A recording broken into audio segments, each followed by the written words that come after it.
সুপ্রিয় দর্শক, আসসালামু আলাইকুম। নিউজ বাংলা আপনাদের স্বাগত জানাচ্ছি। আমি মোহাম্মদ জিয়াউদ্দিন। বিএনপির হাইকমান্ড বারবার নিষেধ করলেও তৃণমূল পর্যায়ের নেতারা সংশোধন হচ্ছেন না। তারা জড়িয়ে পড়ছেন একের পর এক অনৈতিক কর্মকাণ্ডে। খোদ বিএনপির ভারপ্রাপ্ত চেয়ারম্যান তারেক রহমানও বারবার নিষেধ করছেন, এমনকি শাস্তি হিসেবে তাদেরকে বহিষ্কারও করছেন।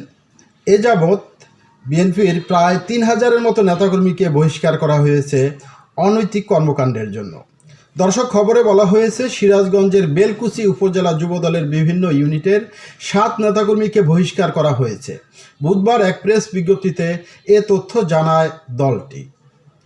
বহিষ্কৃত হলেন উপজেলা যুবদলের সাবেক সদস্য পল্টন জোরদার, পৌর যুবদলের সাবেক সদস্য উজ্জ্বল হোসেন, দপ্তর সম্পাদক মোহাম্মদ কাইয়ুম, ২ নম্বর ওয়ার্ডের সাবেক সভাপতি চাইনিজ রফিকুল, সাবেক সদস্য হাবিব ওরফে হাবলু, সাবেক সদস্য সেলিম আল আকবর শশী, দৌলতপুর ইউনিয়নের দুলগড়া খালির সদস্য হাফিজুল ইসলাম, জেলা যুবদলের দপ্তর সম্পাদক মাসুম রেজা মুসা স্বাক্ষরিত। ওই বিজ্ঞপ্তিতে বলা হয়, দলীয় নিয়ম শৃঙ্খলা ভঙ্গের দায়ে অনেকবার সতর্ক করা হলেও কর্ণপাত না করায় তাদের বহিষ্কার করা হলো।